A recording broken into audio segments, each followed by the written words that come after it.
and start our session on Ashtavakra Gita. Om Asato Ma Sadgamaya Tamaso Ma Jyotirgamaya Mrityorma Amritangamaya. Om Shanti Shanti Shanti.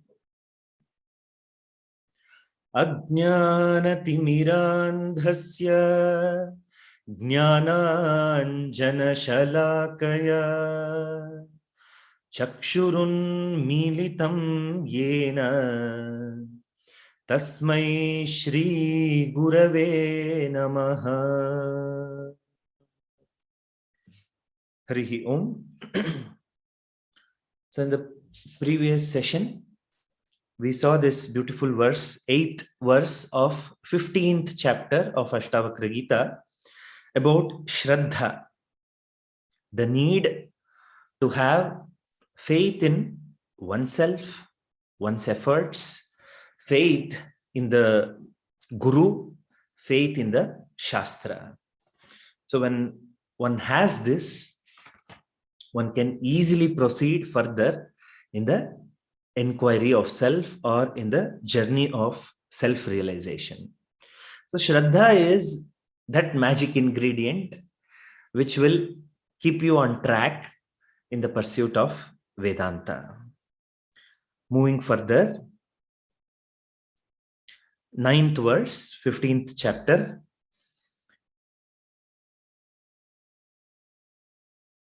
Gunai samveshtito dehaha tishtatyayati yati cha atma naganta naganta kimena manushochasi.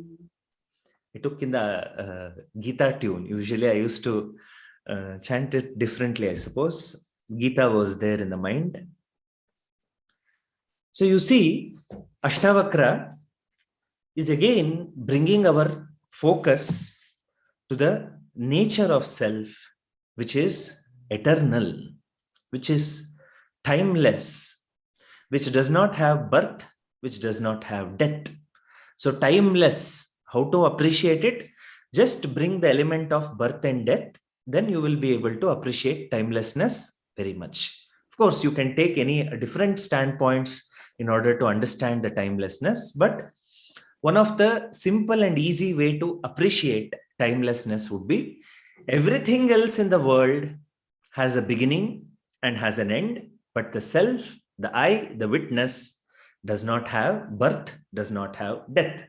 So it is not subject to the clock of time or time itself. It is beyond time. It is the adhisthana of the time itself. Now you see, our whole effort in Vedanta, our effort in Ashtavakra is to appreciate the simple fact that you give up the Dehatma Buddhi. Dehatma Buddhi is in plenty. Nobody needs to discuss that anything further, because it is given, it is there. That is how the setup is. Dehatma Buddhi is natural. Now, the whole effort is to shift this Dehatma Buddhi to Atma Buddhi, that's all. Atma Buddhi. So it is not even Paramatma Buddhi. So sometimes in the name of Vedanta, you may be devoted to the Tatpada, Vachyartha, which is Bhagavan. So you say, now from the focus of the world and me, I am focused towards God. That means what? Yes, we have the Saguna Upasana, the slot for Saguna Upasana.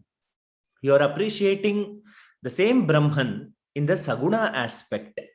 So relating it in a particular name and form, whatever you relate to, whatever is there in the tradition, or whatever you relate to, it could be Mahalakshmi, it could be Ishvara, it could be Krishna. Yes, the mind needs the Saguna Upasana for Anthakarana Shuddhi. But finally, That is not even the spot we are going to stay. In Vedanta, the Upanishads of the Veda take our journey forward from Tatpada Vakyartha. It points to Tatpada Lakshyartha. What is the real meaning, intended meaning of the Tatpada? So the Shodhana is done, and then we are not staying anywhere else. We are only going to abide in the self, which is the nature of the Tatpada, which is the nature of the Tvampada. The consciousness, which is the nature of the God, which is nature of Bhagavan, and it is the nature of the Jiva also. So Dehatma Buddhi is the apparent wrong conclusion, that's all. So it is not the real nature of the Jiva. So from what the mistake committed due to Ajnana, which is the Dehatma Buddhi, we are making an effort, a giant leap in abiding in consciousness in Paramartha Buddhi. That is our whole effort. Now, to somebody has not muted, I guess. So in order to make this journey possible, what is to be given up is tyajyam. What is really to be given up is the Dehatma Buddhi. So even in the tradition, even if you look at the religious tradition of Sanatana Dharma, we have vratams, we have pujas, we have Ekadashi fasting. So many things are there only to make you get out of the Dehatma Buddhi, to break the routine of Dehatma Buddhi. There is so much orientation of food, what to consume, just whole day thinking about what this tongue wants. So one day you have the Upavasa. Why? Only so that you put that Dehatma Buddhi under check. Otherwise, you keep on feeding the Dehatma Buddhi through various things and experiences. It is only going to grow bigger and bigger and stronger and stronger. You will never be able to handle it. So the tradition also has so many things to help us get out of the Dehatma Buddhi, not just to make us stay there forever. So you see, this I, the individual, I am so and so, I am this body, this particular belonging to particular lineage, particular designation, particular whatsoever position, all of that. So in this Vedanta, now at this junction, at 15th chapter, 8th verse, 9th verse, Ashtavakra is again as though reminding us, where are you? Where are you? Are you still abiding in the body, or is your abidance in the self, is in the self? Where are you? Introspect. Be honest with yourself and see where you are, and to what degree is the understanding, and to what degree is the actual appreciation, that is the jnana vijnana. To what extent do you really think and feel the same way, or is it just piece of information in the mind that I am not the body, I am the self? But do you behave like that in the world? Are you is your world view like that? So Ashtavakra asks us to introspect, examine again and again. Gunaihi samveshtito dehaha. This dehaha, this body, is by the nature, guna or prakriti, by the gunas of the prakriti, it is enclosed, samveshtitaha, it is made up of. It is made up of the constituents of the prakriti. What are the constituents of the prakriti? The three gunas, sattva, rajas, and tamas. So the deha is the combination of all these three gunas of prakriti. And what is the nature of this deha? As I chanted these verses of Bhagavad Gita in the beginning.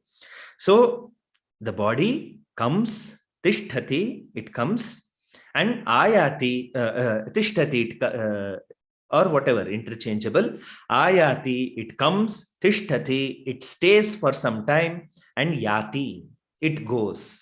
And then it diminishes. It dissolves back into that, the same gunas of Prakriti. You can take it as Trigunas, or you can take it as the 5 elements of the Prakriti. But you see, this is the body orientation. So, in spite of all the understanding of Vedanta, this itself seems to be only reality for you. What is that? Birth and death. Birth and death, whatever happens to the body. That's all is your orientation. Then please pay attention.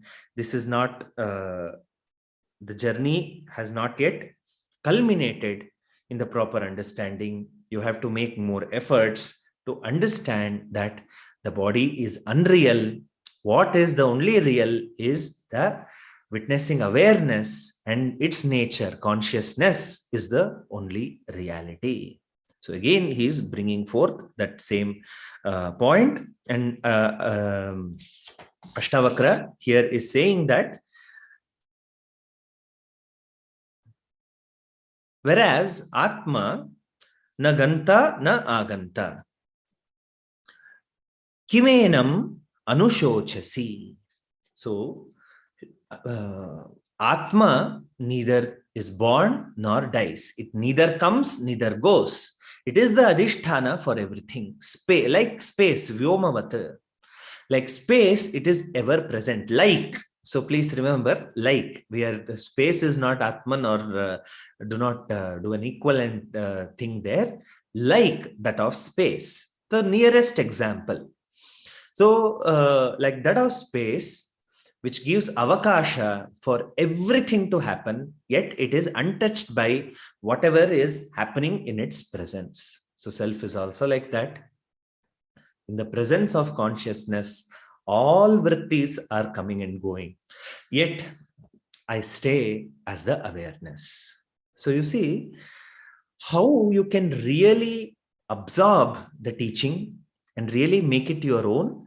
So this extrovertedness, the external orientation, has to be checked. Now you see this simple appreciation you develop day in and day out. What is that? You forget the world, this, that. If you want to have science point of view, that is different. You want to have rationalist point of view, that is different. So you have Shraddha in Vedanta. It has worked for you so far. Now you see, with that Shraddha alone, you examine the world.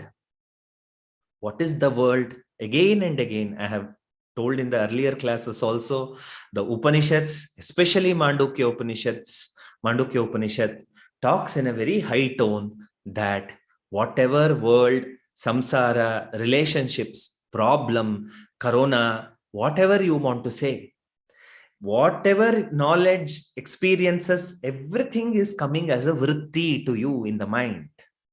Everything.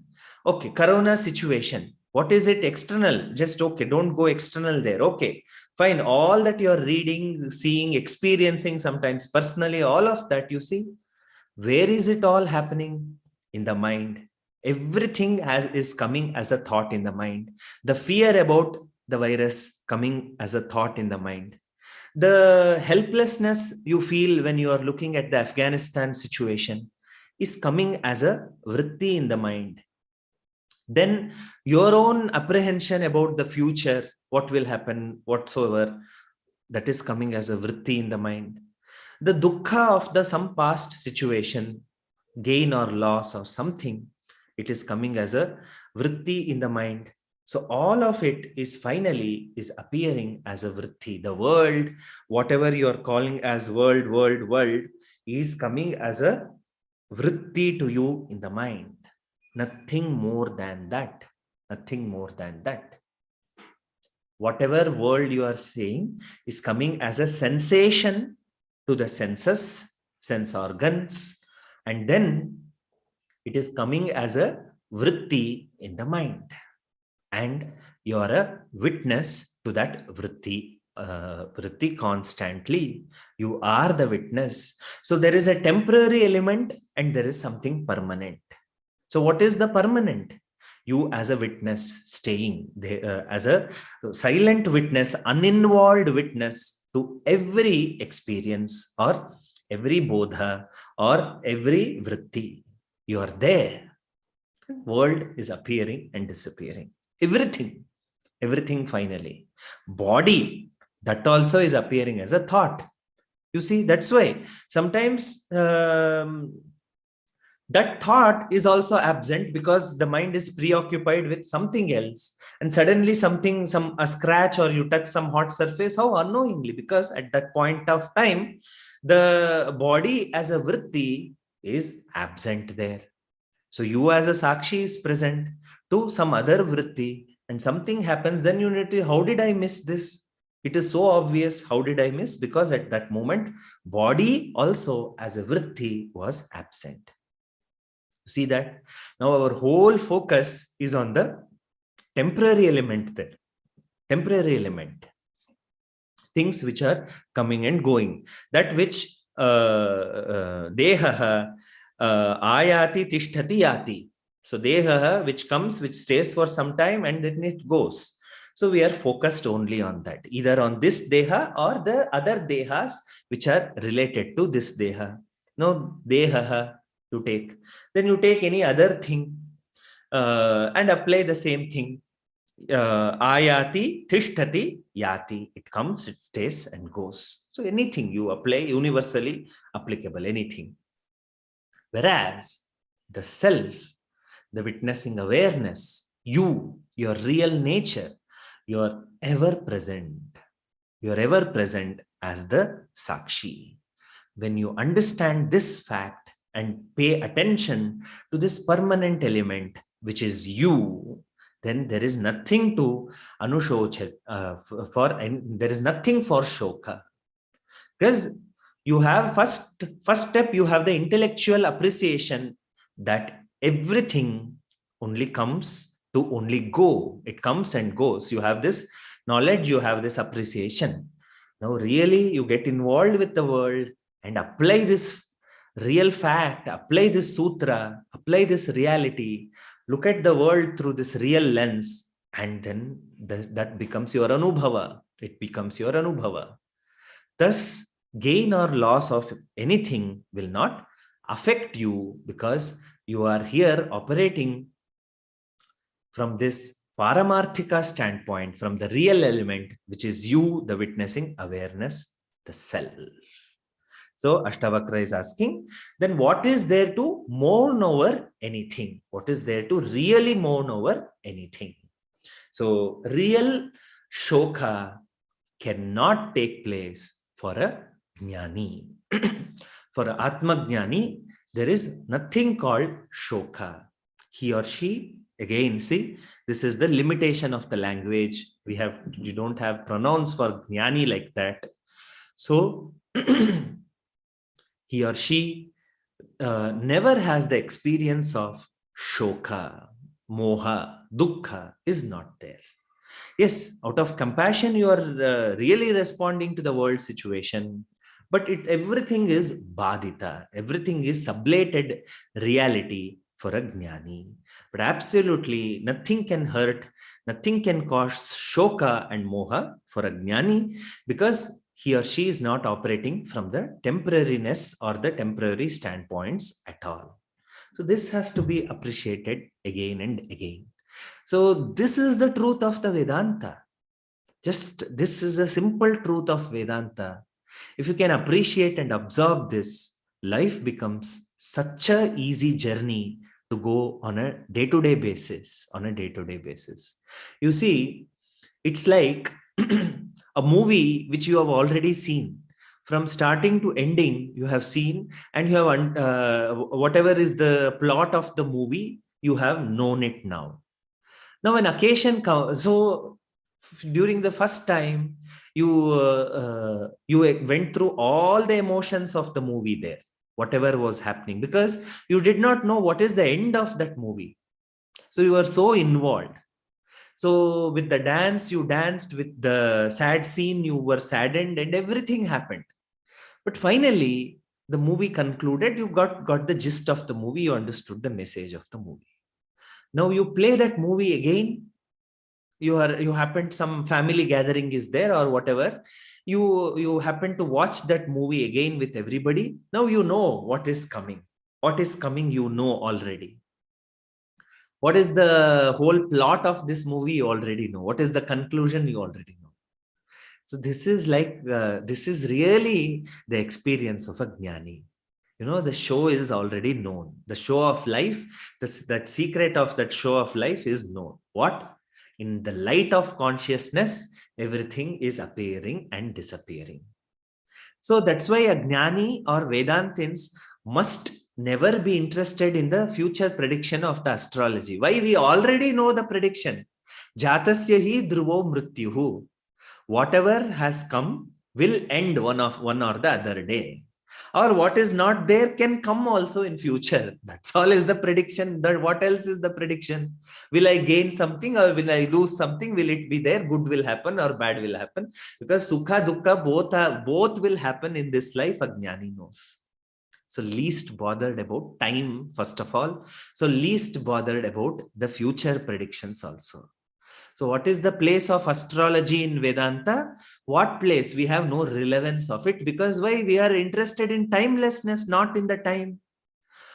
However greatly you present astrology as a prediction science or whatever, from the absolute standpoint of Vedanta, now you ask this question to yourself. Are you interested in time or are you interested in timelessness? If your interest is in time, which is limited, then go for astrology. There is nothing do's and don'ts in Vedanta. Shoulds and musts, sometimes we happen to present it in that way.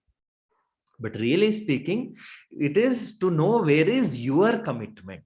Where is the individual's commitment? Where is my commitment?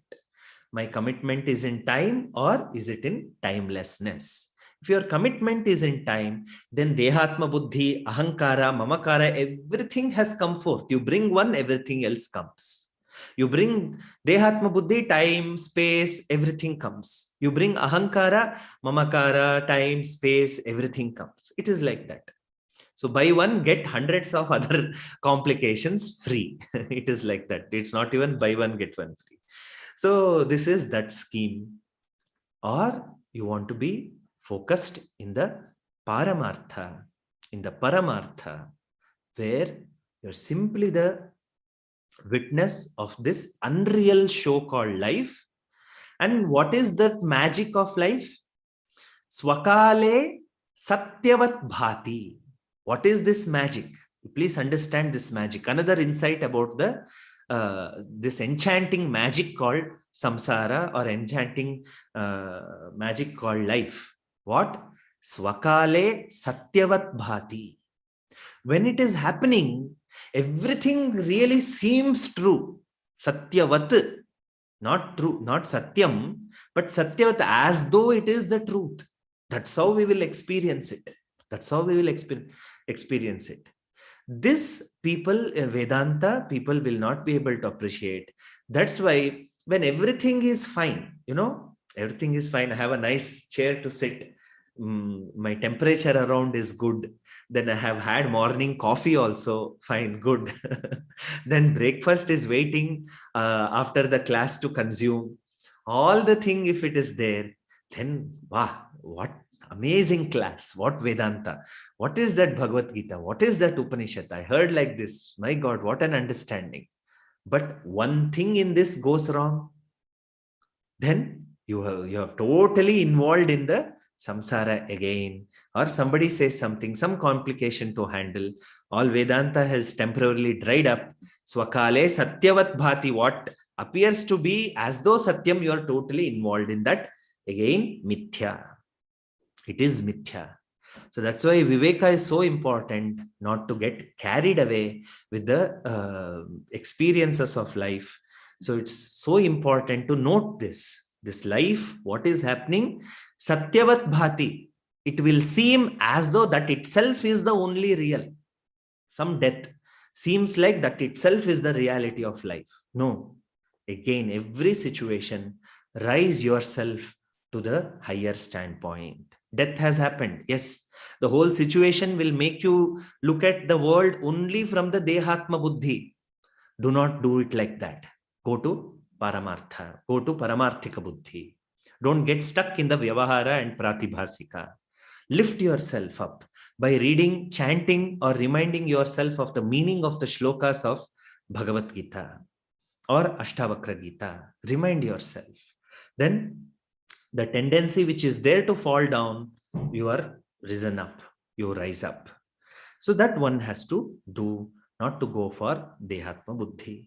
Crux of Vedanta, if this is absorbed, you don't need any second insight. You don't need any second insight. Yeah, moving further.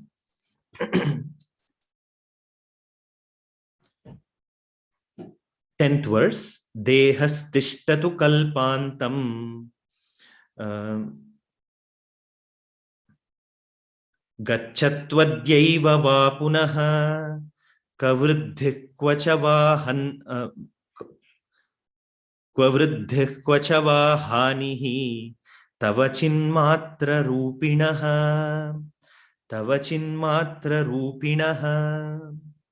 Hey Janaka, you are Chinmatra Rupinaha.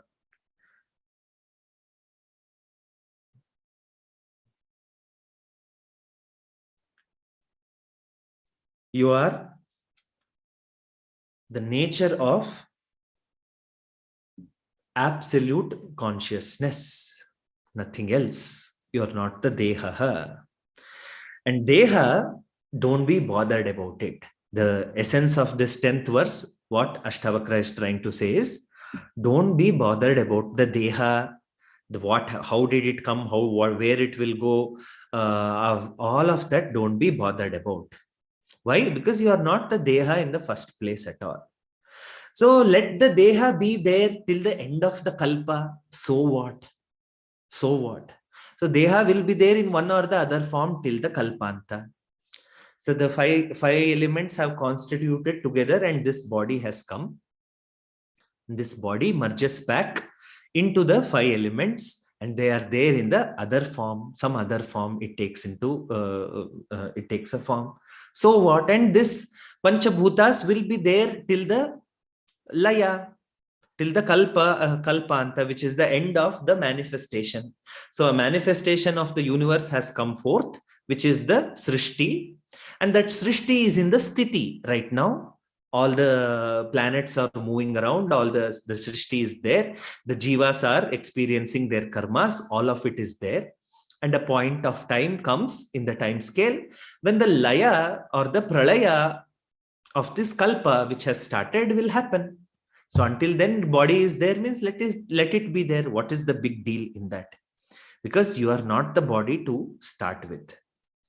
So it is not there. So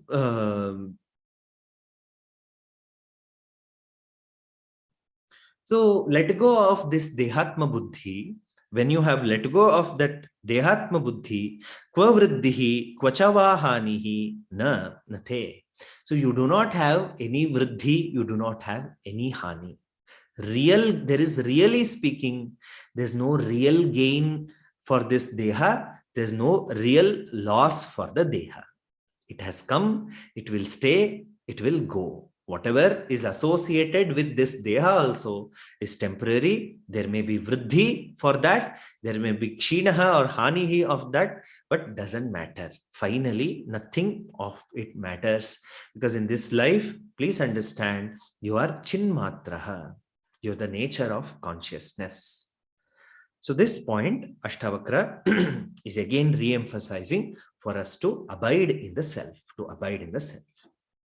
So you see, again, I will repeat the same thing. I'll repeat myself that the whole point, whole journey is to stay forth, to operate, to abide in the self. So if you abide in the self, there is no dukkha. So the samsara solution is there only in the abidance as the self. So you want to abide as Dehatma and yet always seek pleasure, always have sukha and not experience samsara. It is not going to happen. It is not going to happen. This is the mistake all Vedantins do. And wonder, I have studied, why is it that still my mind gets agitated? Why did I react like this? Why did I do like this? Why did I do like that? No. Why? Because in 1 hour class or 2 hours or whatsoever you have allotted for Vedanta, at that time you are the Sakshi in meditation and then during the Vedanta classes. After that, you are again the Dehabhimani Atma for all other practical purposes. You operate as the Dehatma, not as the Paramatma, not as the Satchidananda Atma.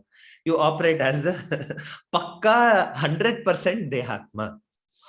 So this has to be understood.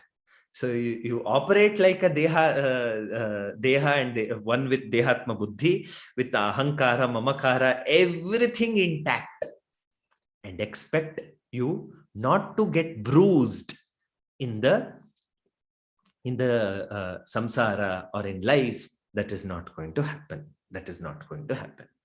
It will be there. So it's like, the one example that I can think of is, you see, floating is some art or skill, floating in the swimming pool. Something you have to let go of that stiffness of the body and that fear that you will drown. So only once you have let go of it, then alone you will be able to float in those calm waters of the swimming pool, or even the waters which are rising and falling, that kind of a water, you're still able to float. So let us compare that with ahankara and mamakara. You want to retain it and yet float in the samsara? No, you will be drowning. You will be drowning. So that has to be done away with. Then what? Then how do you operate badita? Just a role, just a role. For that role, you be always aware of that role. You are in any point of time, you are not the person, you are not the role, you are the consciousness, you are the witness, even to that role, and that role is happening. The role happens. So let the role happens. Really, you're not even the karta. The role happens. There is a script, there is a role. Let it happen. You are the witness of even that role. So that way, in and through the experiences of the samsara in the day, you are untouched. You're untouched. The role, something is happening there, you experience, you witness that. You're a witness to that. You don't get bruised.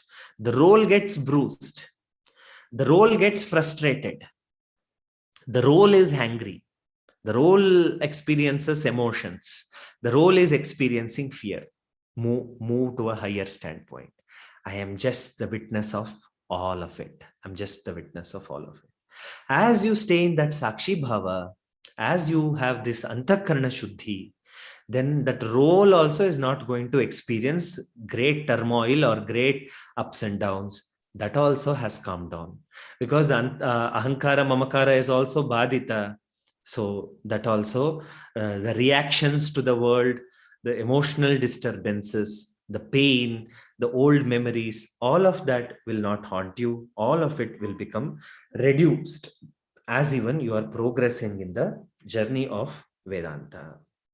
So that is this unique and beautiful journey that we have to remember. Moving further.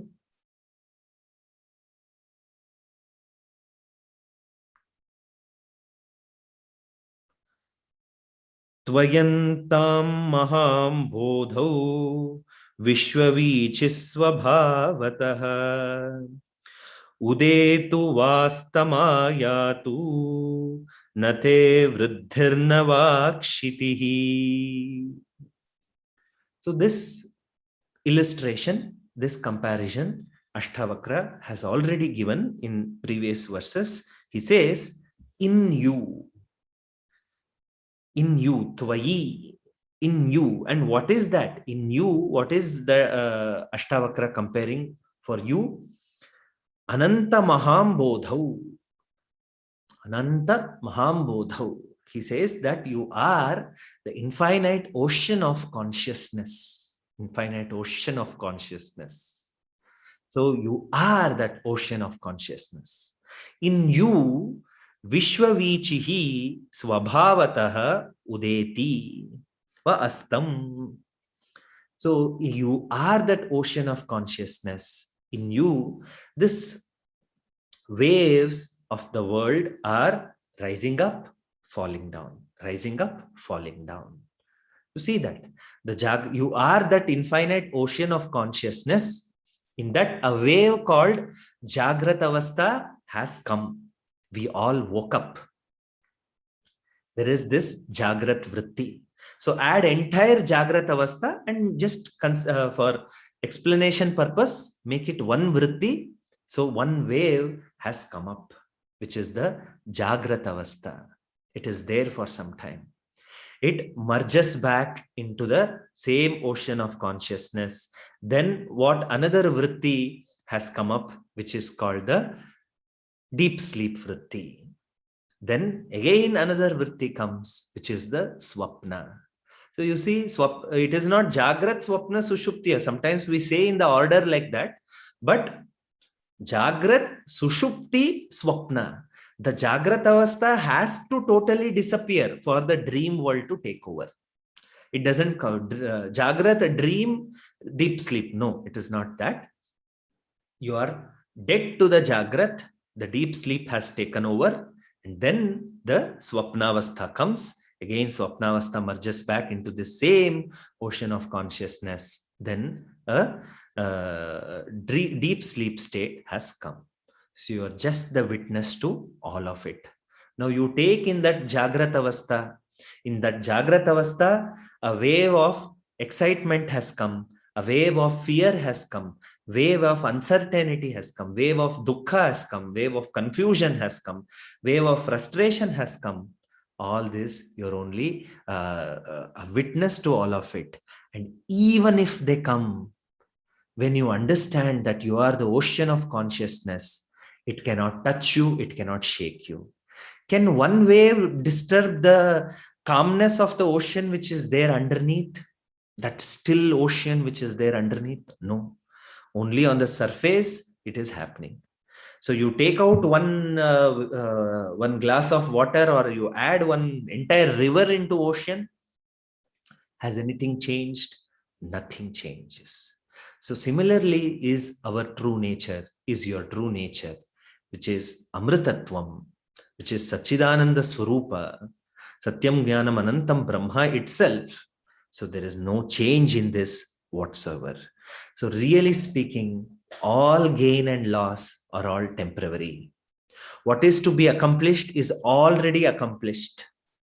We are all born perfect from the standpoint of the self, because Satyam Shivam Sundaram, the self is perfect in itself. It doesn't lack anything. So one's real nature is that. All gains and losses, everything else is only from the Vyavahara, from the Deha standpoint of view, with the standpoint of the world and its configuration. Do not pay much attention to it. They are there, that's all. No problem. Now, no effort to eliminate anything, no effort to hold on to anything, no effort to gain anything new also. From this higher standpoint, you're simply the self, you are just witnessing everything. So that is what Ashtavakra is telling here. So not anything new from this, from what Gita verses that I chanted in the beginning. So it is just paraphrasing, or in any other way Ashtavakra has submitted it or presented it in front of us, only to lose the Dehatma Buddhi. Dehatma Buddhi, this ego, which makes unreal look as though real. So we have to never come under the clutches of it. All the sadhanas done for Anthakarana Shuddhi helps us to put that ego in check, and then we will be able to operate from the standpoint of the self when that ahankara and mamakara has gone. How again? A whole Vedanta we bring in here, that you do Shravana Manana Nididhyasana, that Mahavakya Jnanam will take out the Ajnana and then makes you come to terms with your own nature, which is the self. So I'll end this session with a beautiful illustration from Naishkarmya Siddhi. So, in Naishkarmya Siddhi is a text by Sureshwaracharya, one of the 4 disciples of the Shankaracharya. So, Pujya Swamiji, my guru, used to joke. People say, how many disciples Shankaracharya had? 4 disciples. Then Swamiji used to say, 4 main disciples. If our local gurus have so many students, so you think Adi Shankaracharya will just have 4 students? No, 4 main students, as though. So Shankara must have inspired hundreds of sadhakas, hundreds of shishyas, thousands of shishyas Shankaracharya must have had. So 4 are the main shishyas. In that, Sureshwaracharya has written this text called Naishkarmya Siddhi. Now, you may wonder how this whole, I've been doing this Shravana from some time.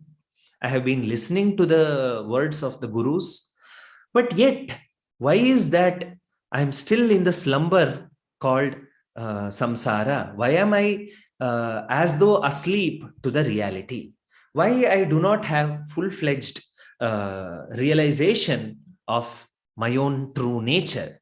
So Sureshwaracharya gives a very nice example. The role or the need for keeping on doing Shravanam.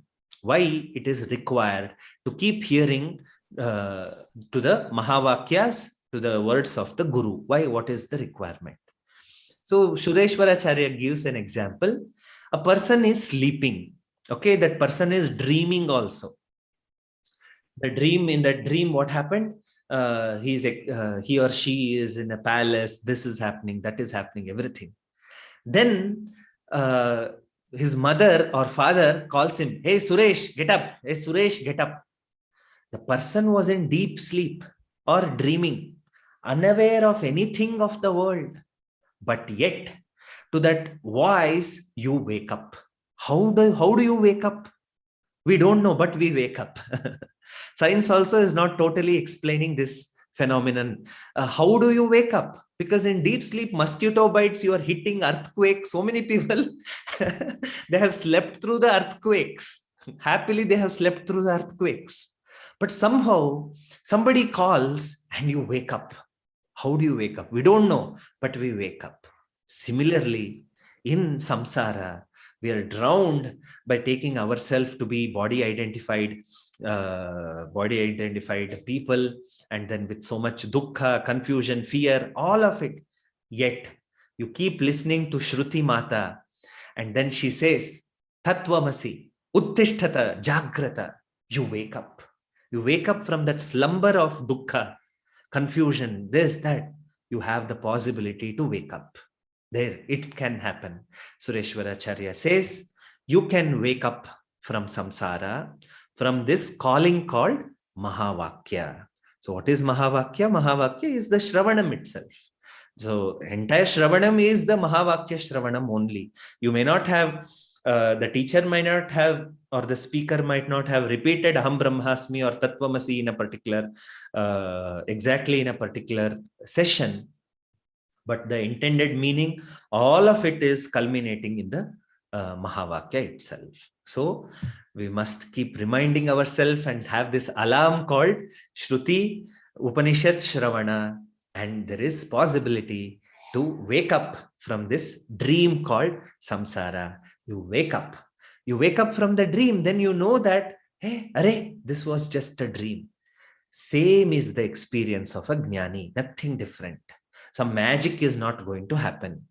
Just as you have the experience of waking up from a bad nightmare or a dream and then come to terms with the reality and know that it is unreal.